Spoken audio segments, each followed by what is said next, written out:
It's January 1st. You wake up feeling motivated. You're ready to tackle your latest New Year's resolutions.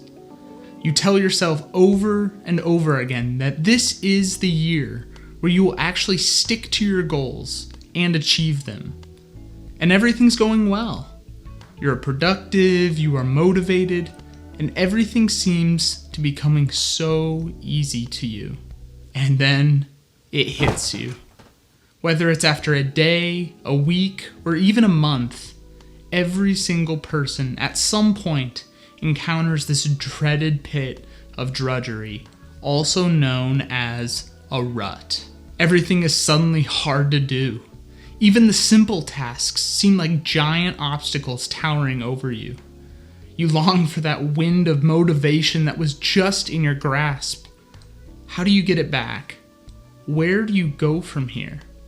Well, in this video, I'm going to give you 3 practical steps for how you can get out of this rut and back into your normal productive self. And if this is of interest to you and you want to learn more about improving your whole self, click the like button below and subscribe to the channel to stay up to date as I keep coming out with more content just like this one. Now, I want to give a quick disclaimer that a rut and depression are 2 completely different things. And if you're struggling with depression, please reach out to someone, talk to someone, tell them, and seek medical advice, as depression is very real and it's something that you shouldn't just battle by yourself.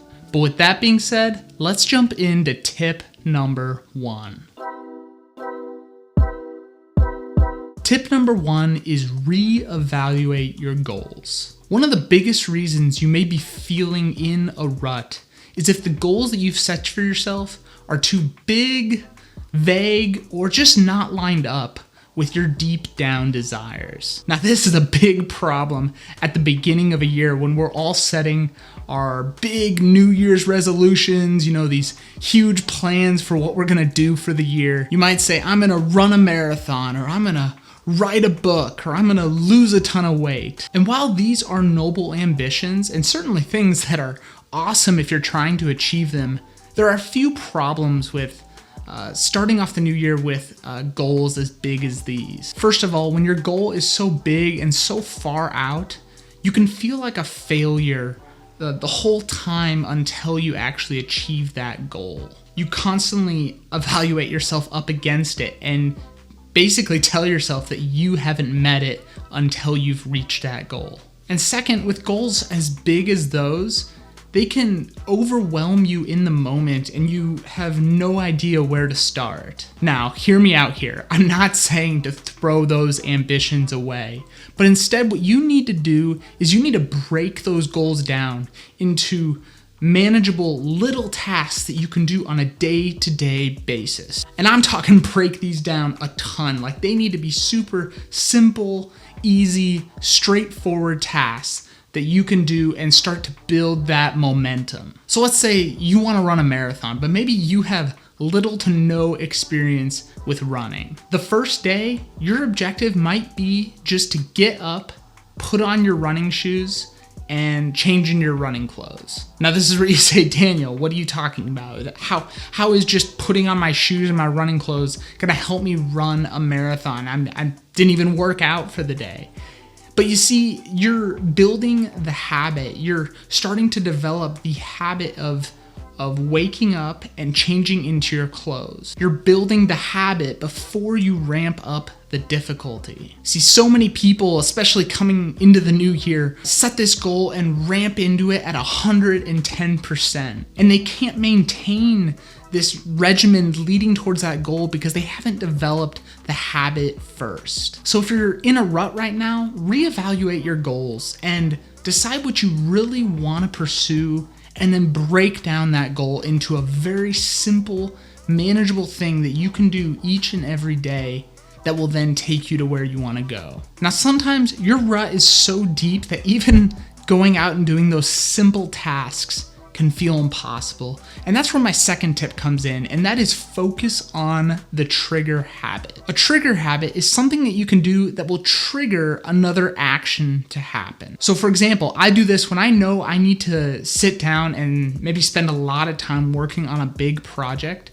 There are a few trigger habits that I do. I brew a cup of coffee, I change into comfortable clothes, I sit down in my office and close the door, I put on my noise canceling headphones, and I start my study work playlist on Spotify. And all those little actions, they're trigger habits that I've trained my brain to know that when I do those things, I need to get into a productive mindset. And so if you're in a rut, look at what some of those trigger habits might be that can help spring you out of that rut and back into your productive self. Maybe this is talking with people who are in your same field that inspire you, or even just going outside for a walk. Sometimes just these little trigger habits can help spring us into a mode of being much more productive. And finally, my last tip is take time to reward yourself. It can be so easy in our culture to think that to make it, you just need to go without taking any breaks or